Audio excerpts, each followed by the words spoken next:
देखिए चैप्टर भी काफी आसान है। चैप्टर में क्या दिया हुआ करा कि यहाँ पर कुछ आकृति दी गई है, तो ये कुछ आकृति यहाँ पर दिया हुआ है। जैसे अब उस आकृति को प्रत्येक का वर्गीकरण निम्नलिखित आधार पर कीजिए। तो अब देखिए इसी आधार पर हम लोग को जो जितना आकृति दिया हो उसको हम लोग वर्गीकृत करेंगे।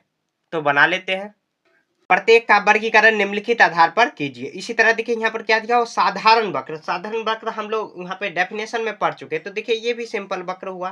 तो 1 नंबर, उसके बाद देखिए 2 नंबर भी सिंपल वक्र हो जाएगा। 2 नंबर के बाद ये नहीं होगा, ये वक्र नहीं है, साधारण नहीं है, सिंपल नहीं है, तो ये भी नहीं है, ये हाँ ये हो जाएगा। क्योंकि देखिए साधारण वक्र का मतलब क्या, जैसे देखिए एक ही मतलब क्या, एक बार पेन उठाएंगे और दोबारा पेन नहीं उठाएंगे, डायरेक्ट बन जाएगा, तो वो साधारण वक्र में आ जाएगा। उसके बाद देखिए ये 5 भी हो जाएगा। उसके बाद ये 6, हाँ 6 भी एक बार में बन सकता है। उसके बाद 7 भी बना सकते हैं, जैसे यहाँ से स्टार्ट किया और फिर यहाँ से आ गया। तो इसमें साधारण वक्र में आपको कुछ नहीं आंसर में लिखना, जैसे जो भी हुआ वो लिख देंगे।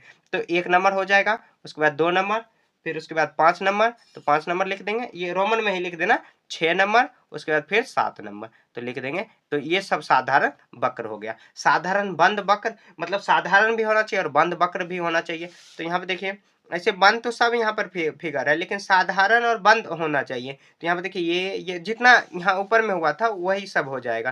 तो 1 नंबर, उसके बाद 2 नंबर, फिर यहाँ पर 5 नंबर, कॉमा देख लिख देना, उसके बाद 4 नंबर, उसके बाद सब 7 नंबर, सॉरी 5 नंबर, 6 नंबर, उसके बाद 7 नंबर। ठीक है। अब उसके बाद देखिए बहुभुज। बहुभुज मतलब क्या होता है, वैसी आकृति जो मतलब क्या, जो 2 या 2 से अधिक भुजाओं से बना होता है, तो बहुभुज हो जाएगा। तो यहाँ देखिए, तो एक भुजा यहाँ पर देखिए 1 2 3 4 5, तो ये भी बहुभुज, ये भी बहुभुज, बाकी ये नहीं बन पाएगा बहुभुज में, मतलब क्या यहाँ पर गिनती हो ही नहीं पा रहा, तो 1 और 2 हो जाएगा।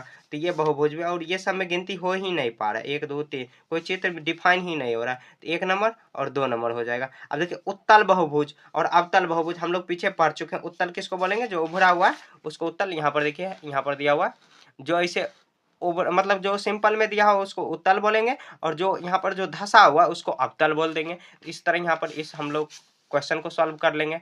अब देखिए यहाँ पर उत्तल बहुभुज है, तो उत्तल बहुभुज हम लोग किसको बोल सकते हैं, तो यहाँ पर देखिए सिर्फ यहाँ पर 2 नंबर हो रहा है, तो 2 नंबर ऐसे लिख देंगे। और अवतल में देखिए, अवतल में ये धसा हुआ है, तो ये 1 नंबर हो जाएगा। उसके बाद और भी कोनो है, और हाँ ये 4 नंबर भी हो सकता है, क्योंकि देखिए यहाँ पर यहाँ पर बहुभुज मतलब जो बाह्य कोण हम लोग बना सकते हैं। कितना हो जाएगा, 1 नंबर और 4 नंबर हो जाएगा। तो 1 नंबर और 4 नंबर लिख देंगे, 1 नंबर और 4 नंबर।